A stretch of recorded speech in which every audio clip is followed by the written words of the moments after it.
I just feel like I've been around the block, ripping up fantasy stock, working around the clock. Look at the view from the top. Researching rookies a lot? No, I just be listening to pods. Yeah, one in particular, I'm just a messenger. Let me just pass on the rock.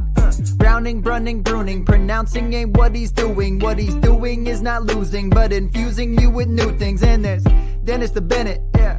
The man is a menace, yeah. Building a dynasty, some of the finest things. Promise you, you won't regret it. Sly as a fox, cultured in pop. Give him his props. Here is a thought, here is a box. And you cannot compare them at all, so don't even try. Careful with the news, but when you use a take, I take up Tony Fire. I mean Dyer, because anyone else is a huge mistake. Whoa. Fantasy Roundtable, fantasy Roundtable. Yeah. Fantasy Roundtable, come take a look at the crown, baby. Hey, Fantasy Roundtable, fantasy Roundtable. Woo. Fantasy Roundtable, come take a look at the crown, baby. Go. What's going on, everybody? Welcome to another episode of the Fantasy Football Roundtable podcast. Proud partners of the Pigskin Podcast Network. We're proud to be a part of. You can follow them at TPP. You can follow them at Pigskin Podcast Network. And you can search the hashtag TPP, and that's what I actually meant to say. It is Friday. We are going to recap whatever it is going on in Denver, and then we're going to preview the rest of the Week 5 NFL slate. Matt and Dennis are here with us, with me. This is a wonderful start to the show. Broncos country. Let's ride. Yeah, it's... it's been in the low 40s and socked in today. I think even God is trying to cover up what happened here last night. Maybe. Well, I mean, we can just jump right in. I mean, what do you want? What are you going to talk about? Yeah, we can talk. It's going to be your therapy session. Colts win 12-9. Thoughts? Did you see there was somebody on Twitter that actually predicted the Colts would win 12-9 in overtime? Even a blind squirrel. I did not, but if I was that person, I'd be going and buying a lottery ticket today. No, they wasted their one bit of good luck on predicting the saddest game in the world. Poor Amazon. Jeff Bezos is going to have to cry into his $100 bills watching these games. So it looked like the Colts may have at least found a receiver, though. Alec Pierce caught 8 for 81. What'd you guys think about him? Who did have a good game? I'm sorry, I didn't hear you. Alec Pierce. Oh, Alec Pierce. Imagine that. No, Pierce is a good player. He's a good compliment to Michael Pittman. It'd be super awesome if they had a freaking quarterback. Like, I hate Nick Foles as a professional quarterback. And last night I was going, man, maybe they should play Nick Foles. Yeah, a couple of those interceptions, well, especially the first one that Matt Ryan threw, it's like he stared down the safety. It was terrible. There we go. Got all fussy there for a minute. Freaked me out. I get that they didn't have Jonathan Taylor, and then they lost Naheem Hines early. Deion Jackson. I played that guy in like 3 leagues because I thought, well, I didn't have guts enough to play Deion Jackson. I liked his profile. He didn't get draft capital, but he's decently athletic. He's got good size. Coming out of Duke, and I have him rostered in a few spots, and I was like, no, they're gonna play the veteran Phillip Lindsay, and man, Jackson looked good. What's even better is the night before I went to pick up Deion Jackson in a league where I have Javonte Williams and really had no running back too, but I forgot to go back to that league and put him actually in the lineup. So I'll be playing Caleb Huntley this week. Man, I can't tell you how many times I've made that exact same move. It's like I go get a guy, I get the guy, I bid the right amount, and then he rides my bench. Yeah, I had both Deion Jackson and Phillip Lindsay on that team on the bench, so I'll be playing Huntley or Kyle Juszczyk. But, Matt, you must have been excited about Pierce. Yeah, I mean, he's getting closer and closer to, I believe I said I thought he would get close to or over 1,000 yards, so we're getting closer. Only 800 more to go. I still believe, but I think he is I said it before, I think he's a very good wide receiver. He brings a little bit of a different dynamic, at least in my opinion, than Michael Pittman. I know they're roughly the same size, kind of the same player mold, but Alec Pierce has got a lot more speed than Pittman does, and I think he could have been a deep threat for him. Obviously, this was built around the fact, as we've talked many times here, that we thought Matt Ryan and the Colts would be good, and they're not, so I don't know that Pierce hits what I thought he could, but I do think at this point, if I doubt he is, but if he's available on your waiver wire in a dynasty league, I definitely think he's worth the stash. I think he's looked good the past 2 games. It wasn't just this Thursday night game. He looked good the week before that. He was dealing, I think, with a concussion earlier in the season. Yeah. So I think he's a very good player. I think the arrow is nothing but up. He's not a wide receiver 1. Probably has a couple, maybe wide receiver 2 seasons in him, but I think he's more of a wide receiver 3, and I'm fine with that. I think he's a very good player. On the flip side, the Denver man, professional football team. You just sound so morose today. So Garrett Bowles broke his leg, so the left tackle out for the year. Ronald Darby tore his ACL. I went out and tried to tear my ACL in solidarity with all these players, but it didn't quite happen. But not looking that good. I don't know if you guys stayed to watch the Amazon post game, because why would you? But the best part of that entire night was watching Richard Sherman relive his PTSD from the Super Bowl as on another 4th and goal, or like 4th and 1 in the goal area. Russell Wilson threw it into traffic instead of running the ball. Dennis, I guess I'll start with you. Can this Broncos offense be fixed? Maybe. I mean, it doesn't help that they lost Garrett Bowles. I mean, you probably know better what kind of depth they have on their offensive line and if they'll be able to absorb that. But I think the last couple of years, Bowles has played pretty well. And, we saw last week that great effort play he made on the interception. So, he's kind of somewhat of a folk hero after that, wearing the T-shirt with showing him trying to make that tackle. But losing Javonte Williams, now you're down to Melvin Gordon. We saw Melvin put it on the ground, though he was down when that happened. But, that's sort of where it's at. Luckily they didn't activate Latavius Murray. Mike Boone, did Mike Boone things, played as a backup. Russell isn't seeing the field very well, it doesn't seem. Judy on that last play isn't the only guy that he missed. So that was actually Hamler that was Hamler. Wide open. And now I get that Hamler was probably the 4th read, and Russ probably felt a little bit of pressure in the pocket there, but Hamler was he was wide open. Now, at the time when Russ threw, even then, I think it would have been quite a play for Hamler to make because the defense was closing in on him too. Early, Hamler was way, way open. Would you have kicked a field goal? I personally, I wouldn't have, but that's why I'm a loser, is because I take those chances like that because I'm like, you know what? F it. I'm going to try to score, and if we're either going to score, you guys are going to score because I believe in you. I believe in you. Damn it, guys. What happened? Oh, when you have the number 32 offense in the red zone, I feel like you got to take a chance, right? Yeah. What do you got to lose besides the game?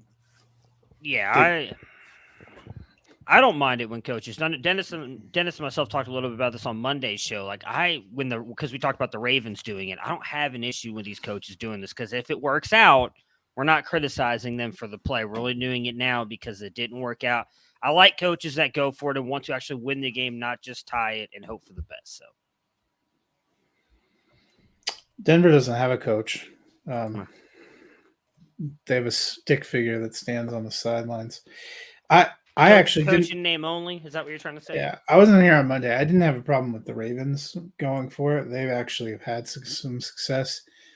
Denver hasn't been able to score a touchdown in the red zone this entire season. That's the one thing that they cannot do. So in that situation, I don't know why they hired the guy to help manage the game if he's going to go ahead and sign off on that. I didn't have a problem when, some people criticized when I was listening to NFL radio, the 4th and 1 that he decided to go for when they were in field goal range in regulation.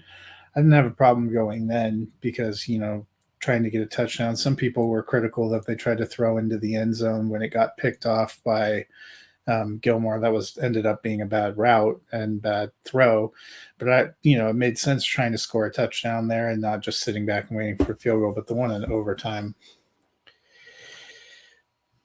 Good news, America. Next Monday night, the Broncos are back in prime time for the 4th time in 6 weeks because Roger Goodell does actually hate you. On to other interesting scheduling faux pas from the NFL. We have 15 more games to look forward to this week, beginning with our 2nd consecutive London game week. This time we send the 3-1 New York Giants. Not sure if they have any wide receivers or quarterbacks making the trip, but we know Saquon's going. And against the 3-1 Green Bay Packers. Matt, aside from Saquon Barkley, is there any Giant that's gracing your lineup? No. I mean, if you're desperate, you're probably playing. I forgot what his name is. Daniel Bellinger? No. Richie Wide James? receiver. Richie James, that's the one. But outside of that, no. I think it's just Saquon Barkley. We still, at least as far as I know, Daniel Jones is still beat up. Is it Tyrod Taylor starting? Tyrod Taylor is out because of the concussion. So if Jones can't go, it's potentially Jake Fromm. So I think I saw out today that Jones is off the list. He's not off the list. I think he's traveling with the team, and they're still hopeful he's going to be able to play. But yeah, it's just Barkley. Yeah. Dennis, on the flip side for the Packers, we've seen Aaron Jones get some activity, running and receiving. We've seen Aaron Rodgers get the young receivers involved the last couple of weeks. Do you still trust Aaron Jones as a running back one? Do you know where Aaron Jones is after 4 games in the running back rankings? I think he's like 13 or 14, right? Running back 10 in PPR. So yes, I do. I trust it. I mean, he's dynamic. He's got a nose for the end zone, and he's a really good pass catcher. Yes, sometimes the Packers get screwy with how they use their players. So, but I think when all is said and done, Jones is a guy you want to have in your lineup. He's at the very least, he's going to be a high end 2 this year. But right now at running back 10, he's tracking to be an RB1. And given the opportunities they have with their pass catching group, I think Jones is going to be just fine as far as getting opportunities. I'm going to take the home team Packers in this one. As am I. Yeah, I'm taking the Packers here. Like Brian Daboll, but hey, I think they've been pretty impressive so far, being 3-1. On to another 3-1 team, the Buffalo Bills. They're playing at home and they are hosting the 1-3 Pittsburgh Steelers.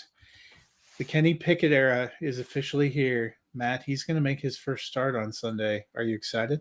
No, not against Buffalo in that defense. I am not. They're getting Poyer back too, I believe. So that secondary is going to be. No, he's not ruled out. Oh, regardless, it's still a good. In my defense. one of my 2 IDP leagues, I had to take him out today. It's definitely going to be a tough matchup for him. I mean, does he bring you some more upside than Mitch Trubisky? Probably. I think what I'm, I guess, most interested to watch in this matchup now is when he came in last week. It was heavily targeted to George Pickens and Pat Freiermuth, both of them getting about 33% target shares, and Deontay Johnson only getting a 17% target share once Kenny Pickett came in there. So that's really what I'm going to be watching as someone who has a lot of shares of Deontay Johnson. If he's dropped to the 2nd or 3rd option in this receiving game, is not going to be pretty. But I mean, that's really the only excitement I have. And then if he dumps the ball off to Najee at all, because he hasn't been getting anything so far this season. Dennis, on the flip side, there was a lot of optimism about Gabe Davis coming into the season, and he had a great week 1. We have not seen much from him since. He currently sits as wide receiver 65 overall on the season. How are you feeling about Gabe Davis these days? I still feel pretty good about Davis. He's the number when he's healthy, he's the clear number 2 option on that team. And I think when it's all said and done, the numbers are going to support him. It was easy to get swept up in how he finished last season and wanting it to be like Chase and T. Higgins, but it's more of a wide receiver 1, low end wide receiver 2 combo there in Buffalo. I think Gabriel Davis will pop off. He'll have some really good games. But right now there's just a little bit of inconsistency to his game. And some of it is injury related. Yeah. Dawson Knox is out for the Bills, so that may lead to an uptick for both Davis and McKenzie. And maybe they'll remember they have a running back. I am taking the Bills. So am I. Same. I do hope this is not a trap game. On another big game in the early window, there is again this week for the second week in a row. There's only 3 late games, and a couple of them are not very good. So get all your good action in the early games. The Los Angeles Chargers, back at 2-2, head to Cleveland to take on the 2-2 Browns. Dennis, Keenan Allen has already been ruled out yet again. RIP our fantasy teams. No Mike shit. Williams exploded last week. Are we in for another big day?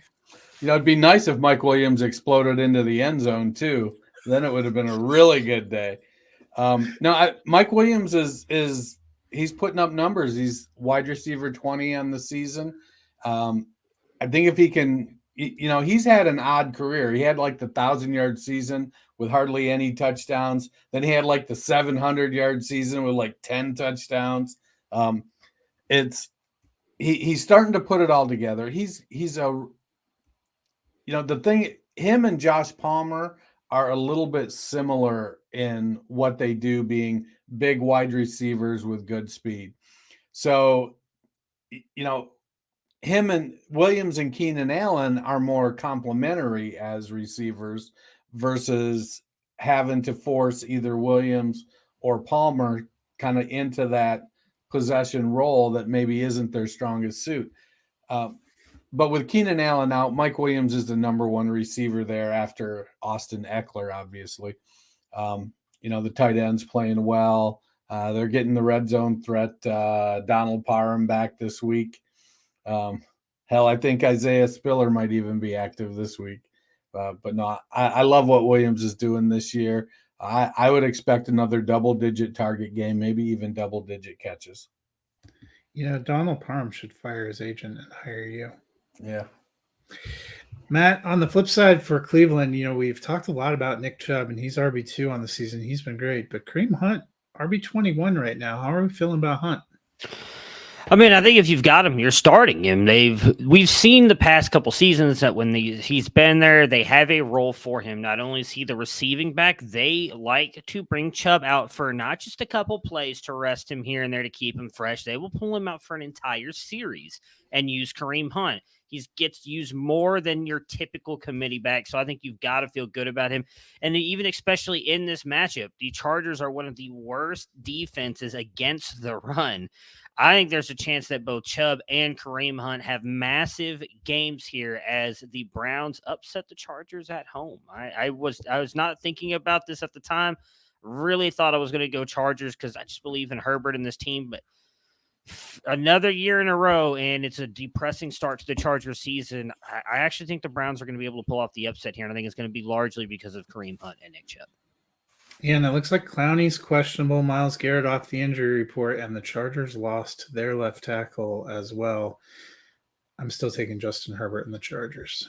Chargers for me too. But Matt might be the only happy one. He won't be here on Monday, so we won't have to see that. The Chicago Bears at 2-2 are traveling to Minnesota to take on the 3-1 Vikings. Dennis, David Montgomery is questionable, but has the potential to return. If he does, what do you think the split will be with Khalil Herbert? Are you feeling confident playing either of them? I think if Montgomery is healthy and plays healthy enough to play somewhat his regular role, I think we're looking at a fairly even split, 55-45 maybe. I think they defer to Montgomery.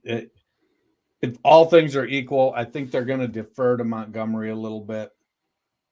But Herbert has shown that he's the future there. He's more explosive. He does a lot of the same things. Montgomery is really good in tight spaces and in traffic. And that's really been his calling card. But he just isn't – he doesn't provide big plays. He's a good pass blocker. If you need 3 yards, Montgomery's going to get you 3.5 yards versus Herbert, who could get you 15. And unfortunately, at some point, you're going to have to turn to the guys that are going to make more explosive plays, because this offense needs playmakers to make plays so that Justin Fields can get settled down. Matt, on the flip side, we know we're playing Justin Jefferson, Dalvin Cook. You're probably playing Kirk Cousins, especially in Superflex. Adam Thielen's been getting regular targets the last few weeks. Are we back in on him being a good flex option? Nope. He's still on the KJ Osborne train? I feel like they've both split that fairly evenly. Osborne's had he had one really good game. I think he had 11 points last week, which is not bad. I mean, you'd like him to be more consistent, but I feel like you'd also like Adam Thielen to be more consistent. I don't think you can know when either one of those guys is going to be the guy that goes off. So if you want to play Thielen, I don't have an issue with it. Do I trust him being a flex option? No, I do not. So Thielen's currently wide receiver 33. Osborne is wide receiver 63 in PPR. Okay. I still do not trust Preseason, that's where we talked about Thielen being, though, was kind of wide receiver 3 territory. I just don't trust the Rams. The Vikings. I don't trust the Rams either, but I don't trust the Vikings. I'm still taking the Vikings. Vikings for me. Yeah, you've got to take the Vikings. On to our next matchup, which is actually an intriguing matchup of 1-3 teams. Detroit Lions with the league's best offense at 1-3 travel to New England to play the 1-3 Patriots. Dennis, DeAndre Swift is out. Amon-Ra St. Brown is ailing. Did get a limited practice today, but is very, very questionable. Who's going to step up for the Lions? Well, DJ Chark has been ruled out. Josh Reynolds is questionable. It pretty much comes down to Craig Reynolds, Quintez Cephas. We're running out of options in Detroit. Maybe TJ Hawkinson puts up another 50-point game. I don't know, but it's quite the yin and yang when you've got the best offense and the worst defense put together like that. It's wild. Detroit's defense is so bad. Detroit is the reverse Denver Broncos. Yeah. I don't trust the Detroit receivers right now. Like, I'm okay with Reynolds. If he plays, I'm comfortable starting him as a flex or maybe even a wide receiver 2 out of desperation, because he's been producing when he gets the opportunity. But St. Brown, I just think they're going to keep him out, probably like they're doing with Swift, to make sure they get healthy. I think Dan Campbell has kind of looked at that defense and thought, we're going to have to kind of manage some of our offensive players so we don't end up with, somebody not being healthy until week 8 or 10 of next year on this offense, because the offense has a lot of really good parts. They need to literally spend every draft pick next offseason on defense. No Chark, no St. Brown, no Swift, and Goff was still QB1 last week. It's been impressive what he's doing. Josh Reynolds, TJ Hawkinson.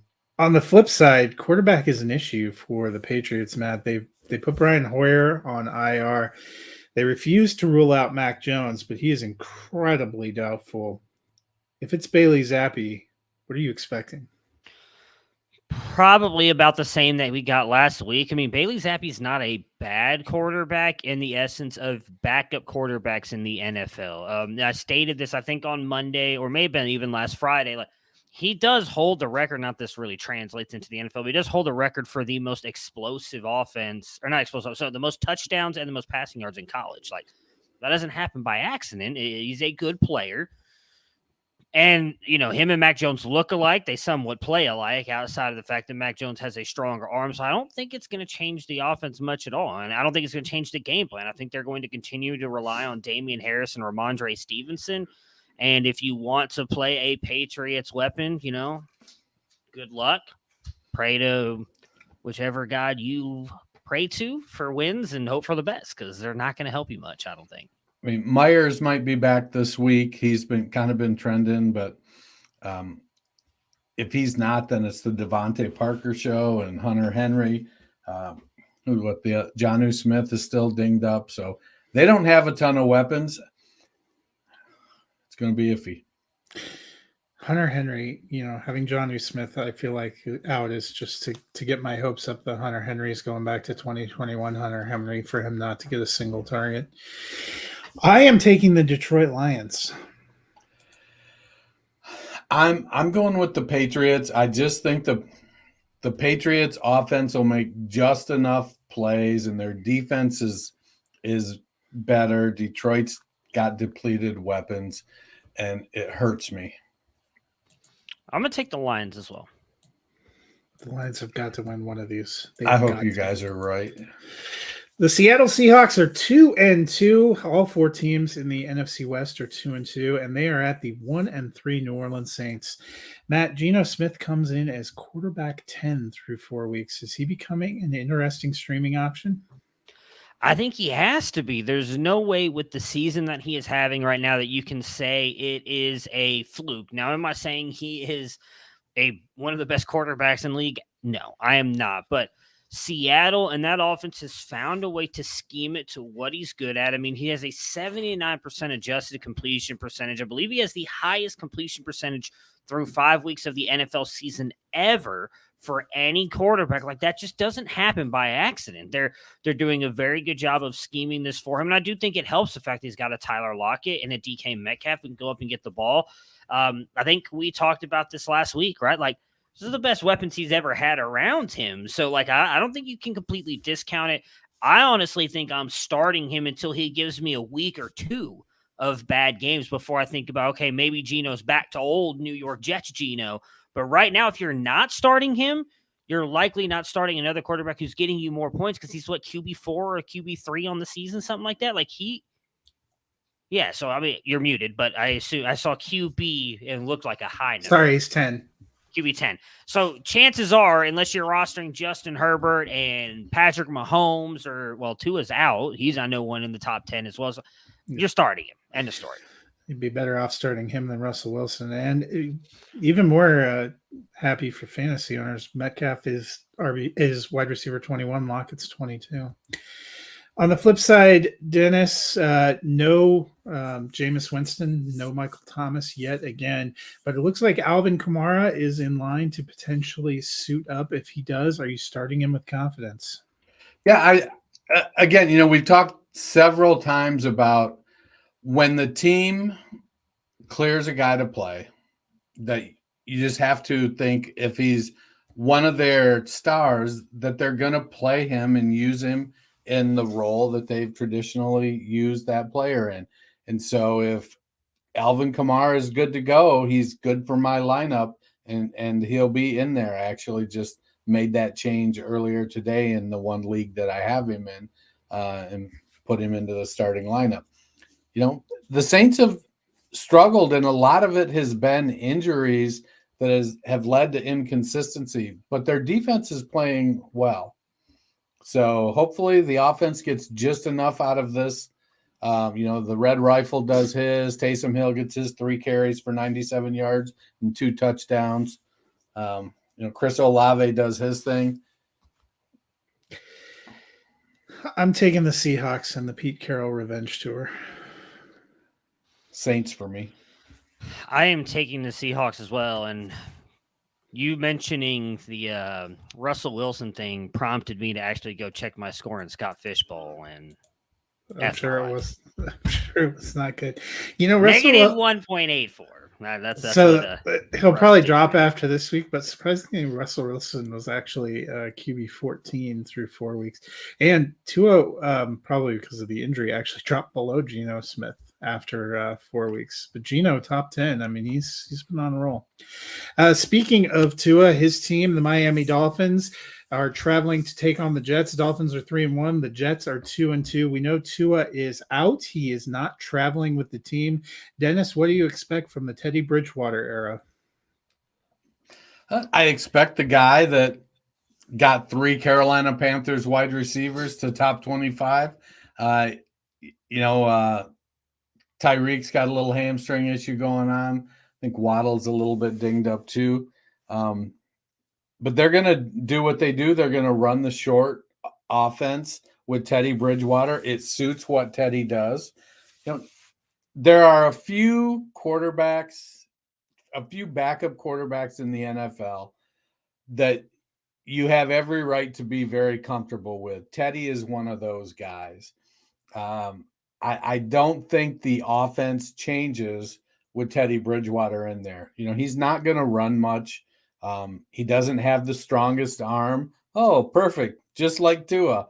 The big difference is the ball spins a different direction when he throws it. I think Miami will be fine. Teddy will hold his own.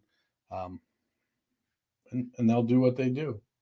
They'll score points, short passes, long runs. I actually missed Teddy 2 gloves last night. I bet you did. Matt, on the flip side, Mr. Zach F. Wilson returned last week, and he looked pretty good. But the question is, which, if any, of the Jets receivers are you trusting? Well, first of all, his gritty actually looked good, and Giselle thought he looked pretty good too, apparently liking some of his posts. Not looking pretty down there in Tampa Bay.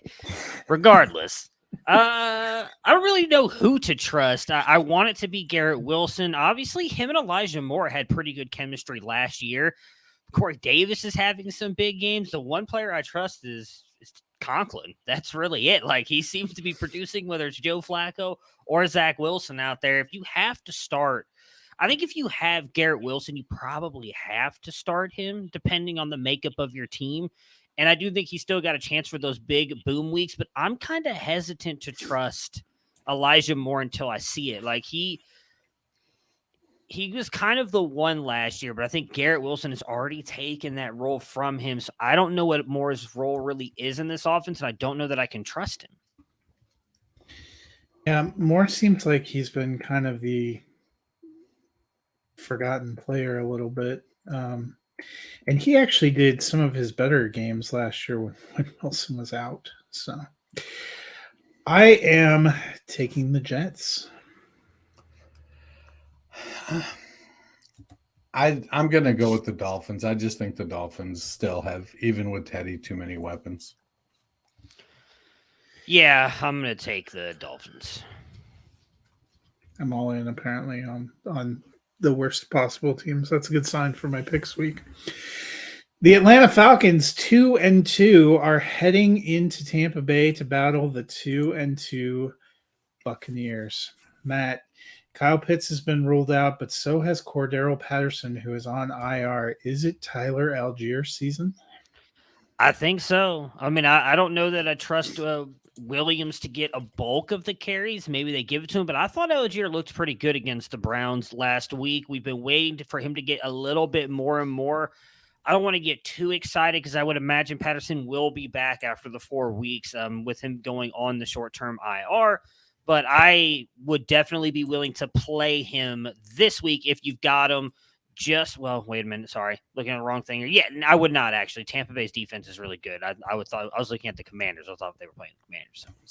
No, yeah, with them playing Tampa Bay, I would not feel great about playing Tyler Algier unless you're desperate. If you really need a running back, if you for instance, you guys just mentioned picking up, Deion Jackson and then not getting a chance to get him into your lineups because of Taylor. If you have Algier, I'd probably play him because the one thing with a guy like him is because he is bulky and a very good, tough running back when they get down into the red zone, if they do against Tampa Bay, he might be the guy who punches it in for him. So it might get you a touchdown, but I'd be hesitant to start him against Tampa Bay. But I do want to see what he looks like moving forward.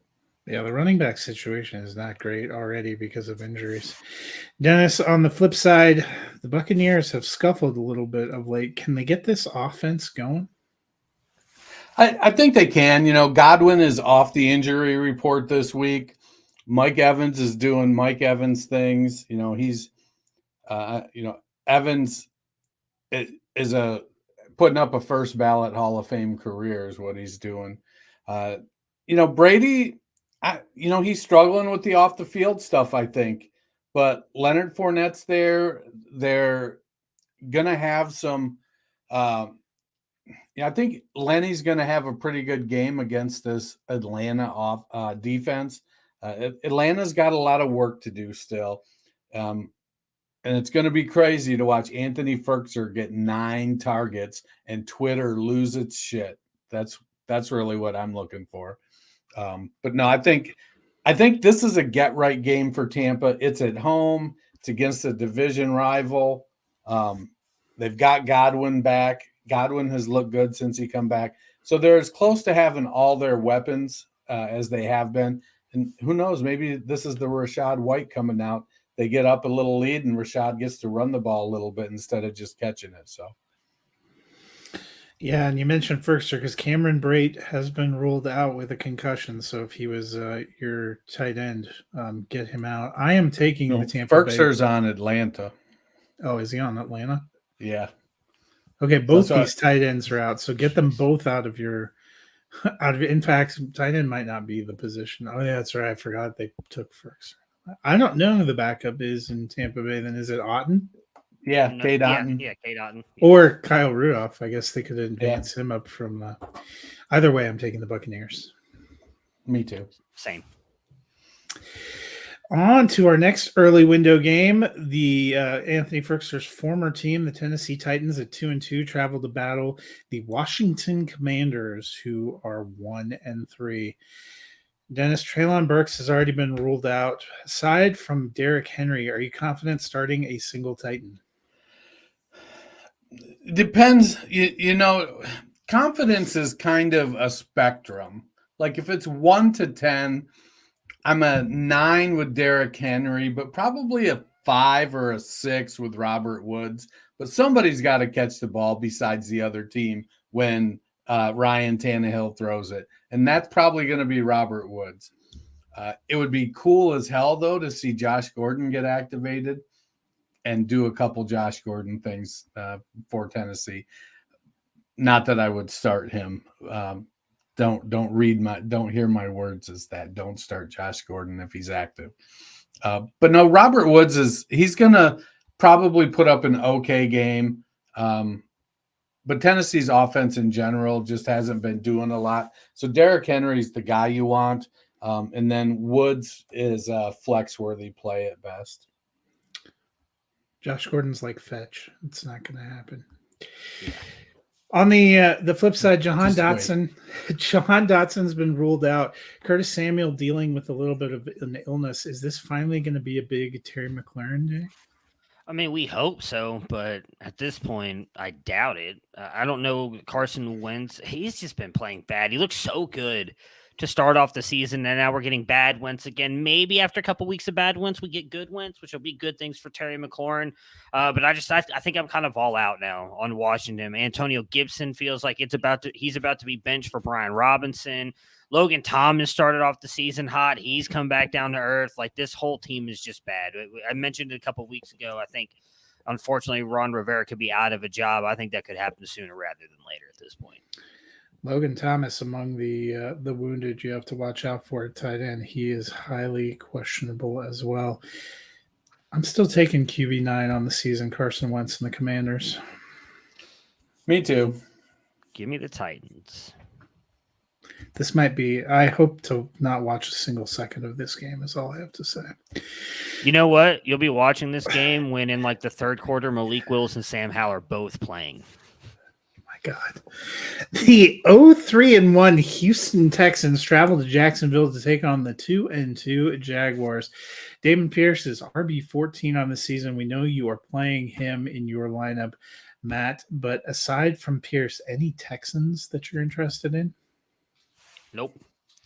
Like Brandon Cooks, he's been, whether it's due to, I don't want to say bad play because the Texans have been competitive, but I feel like they've moved back to the way Lovie Smith just loves to play football, which is we're just going to run the ball and play good defense. And I think that's kind of inhibited more boom weeks for Brandon Cooks. I mean, he's been fairly consistent throughout his career, but I don't feel like he's been having that great of a season. I trust Damian Pierce, but going up against a Jacksonville team that I think's been pretty good. I know they're only 2-2, but I would take Pierce, and that's about it. I mean, it's tough to play that style when you have a very mediocre defense. Yeah, Brandon Cooks is only wide receiver 37 on the season. We had talked about him being pretty reliably top 24 in Teflon despite quarterback and offense. Apparently that is not the case. Dennis, on the flip side for the Jaguars, how do you feel about their receiving options? Any that you're really interested in? Yeah, I love Christian Kirk and what he's doing.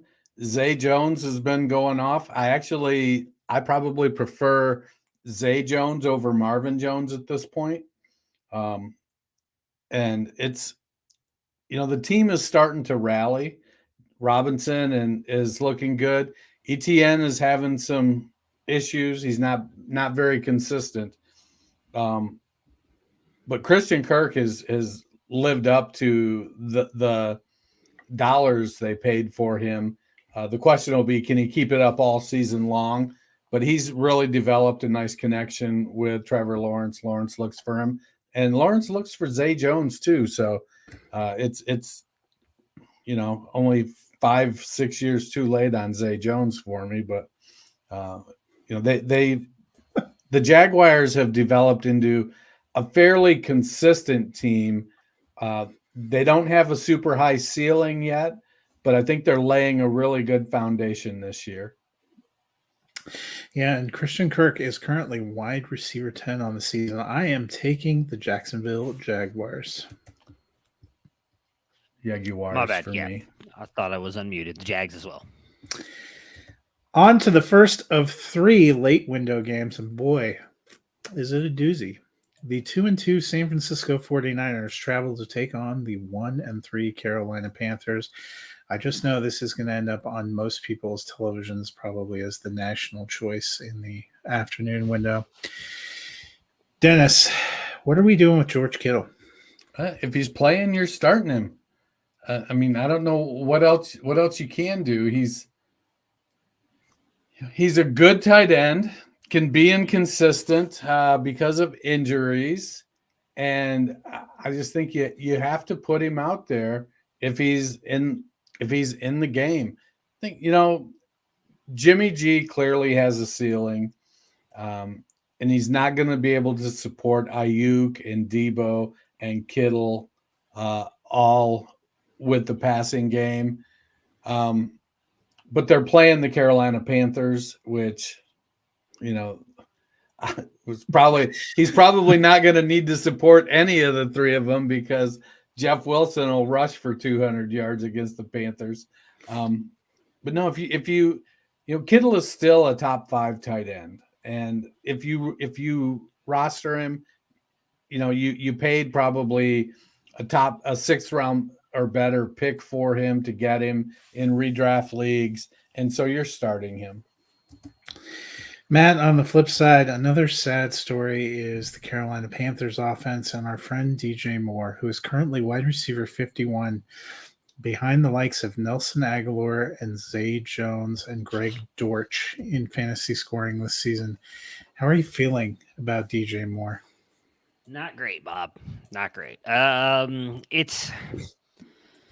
I do think things are looking up for him. We talked a little bit about this last week. Like, even though Baker Mayfield has been bad, as this offense has been, They hyper-targeted DJ Moore and Christian McCaffrey in the receiving game. While McCaffrey didn't do much on the ground, he was targeted a lot in the receiving game. I do think that is good for them moving forward, but at this point, like, I don't know how you can play more. And I have him in 2 redraft leagues where I drafted him fairly highly. Like, he's on my bench. I don't know how you can play him. Maybe he does something in this matchup, but I highly doubt it. I think at this point, you've got to see at least 1, possibly 2 good weeks from him before you're willing to put him back in your lineup. Maybe Sam Darnold's his savior. I don't know.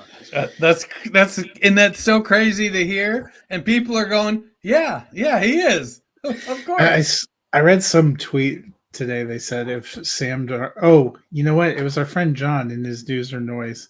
He was talking about that. If Sam Darnold is the answer, you're asking the wrong question.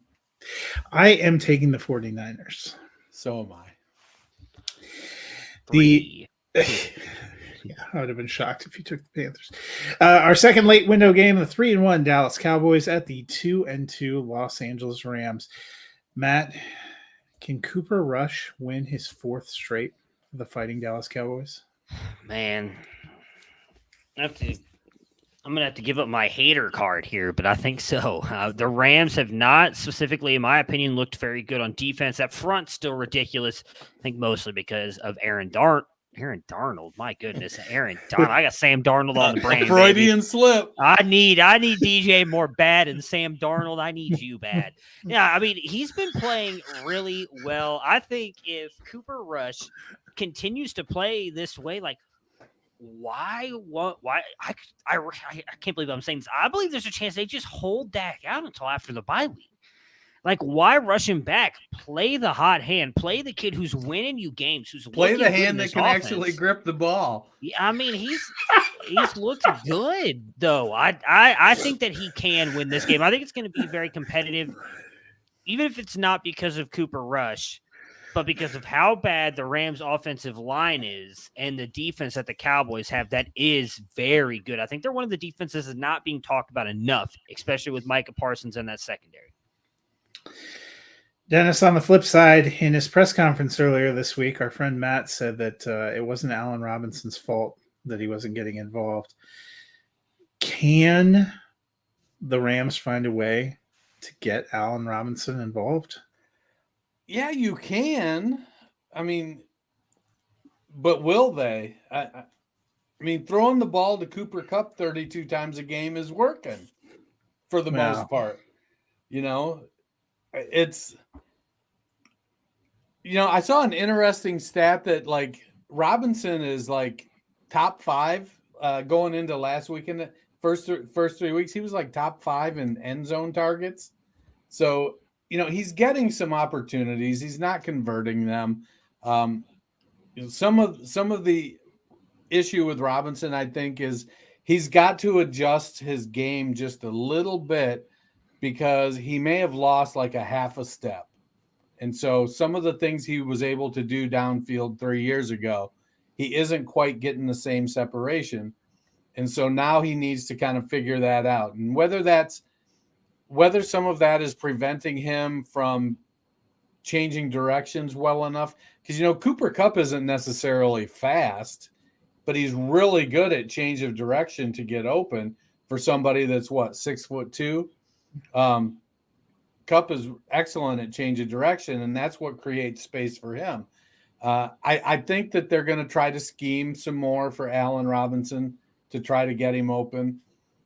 But I can't imagine with the way Kupp has been producing for 2 seasons now that they're not double teaming Kupp and leaving Allen Robinson one-on-one, which means Robinson has got to he's got to win those matchups. He can't keep playing like Chase Claypool. He's got to play like George Pickens. Go get that ball. I'm taking Cooper Rush and the Cowboys. I think I am too. I think I'm going to go with the Rams. Begrudgingly. It's a coin flip. I'm just going to try to be different. In the last of the late window games, the only undefeated team in the NFL, the 4-0 Philadelphia Eagles, traveled to Arizona to take on the Cardinals. Dennis, have the Eagles finally figured out how to unlock Miles Sanders this season? It sure seems like it, doesn't it? All they have to do is have Sanders get on his soapbox and tell everybody in the fantasy community how much he hates us. And then Nick Sirianni says, you know what? I'm going to give you the ball. He's looking good. He's always been a talented running back. A lot of what we perceive on this show, and I think by and large the fantasy community perceives about Miles Sanders, is that they just didn't give him the opportunity to be that guy. So whatever the coaches saw in him that made him go, you know what? He got us from that 20 down to this 20, so we're going to give him a rest instead of give him the ball.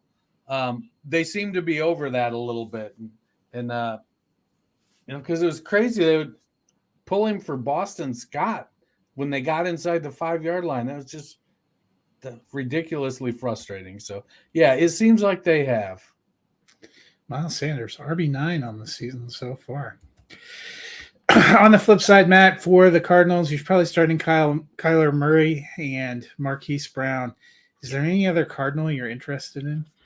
I'm definitely starting Zach Ertz. I think he's been good for them at the tight end position. We talk a lot about the fact that you really don't have to do much to be impressive at the tight end position, but I think he's tight end 4 or 5 on the season last I looked. So, I mean, he's having a good year.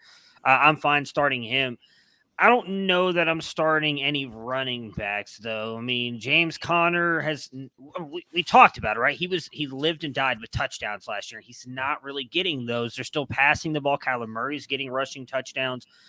So I think if you have to start him, I'm okay with it. But the ones I feel comfortable starting are Murray, Brown, and Ertz.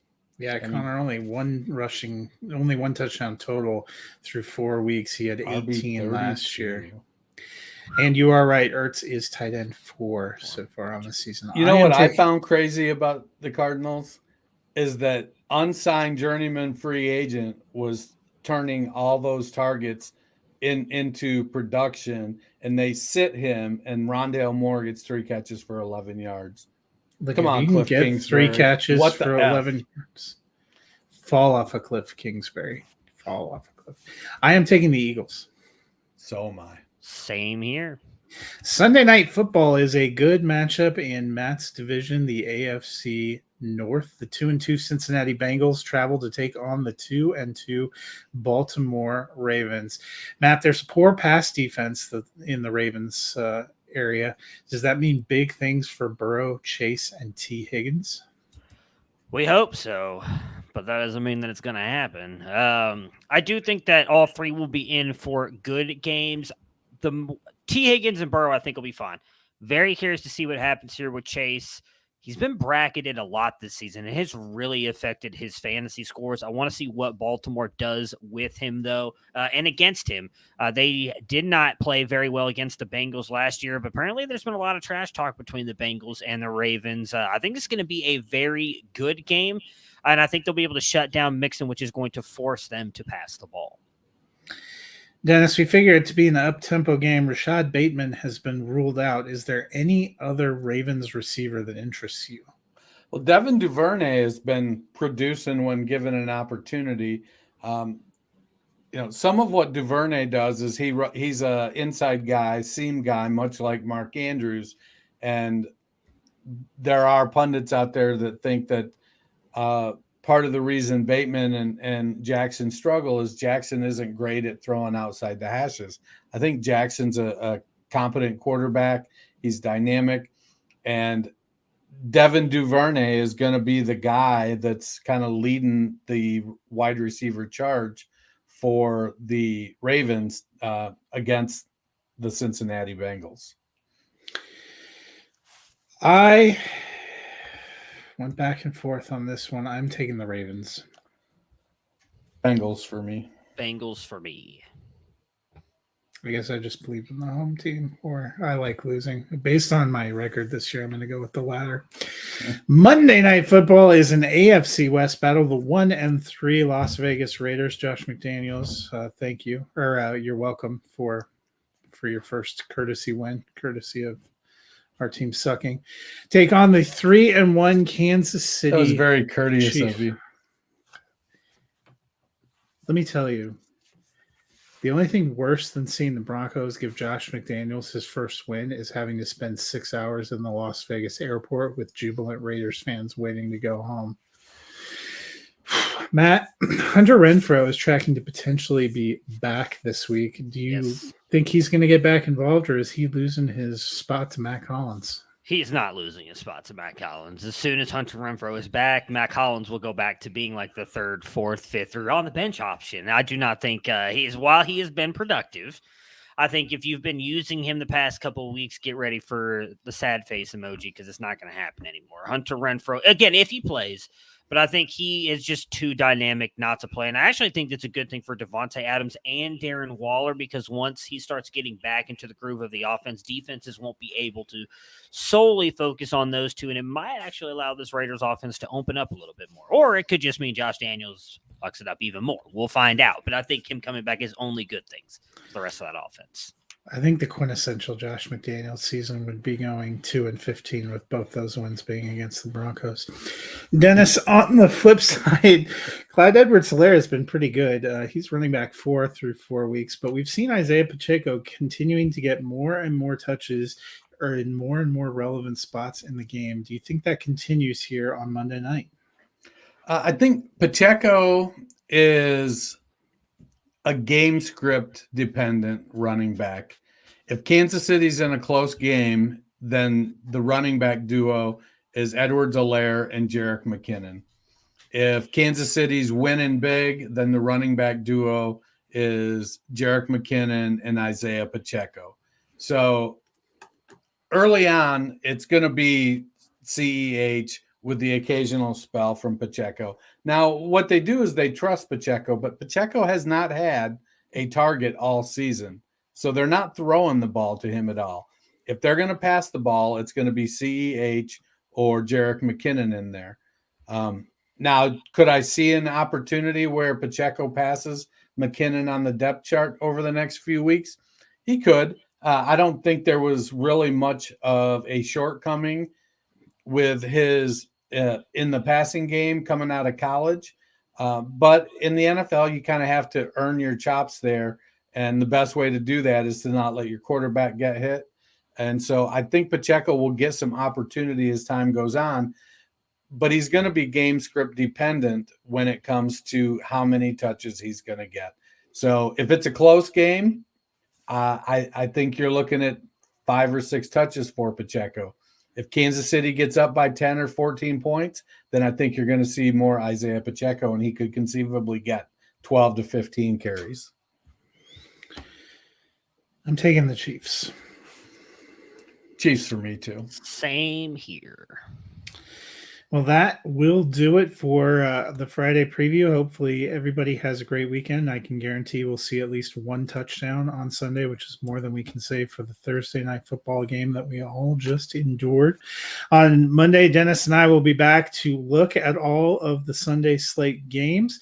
Until then, have a great weekend. And Dennis, what should the people do? Go rate, go review, go subscribe, download, listen, don't listen. Just give us those 5 stars.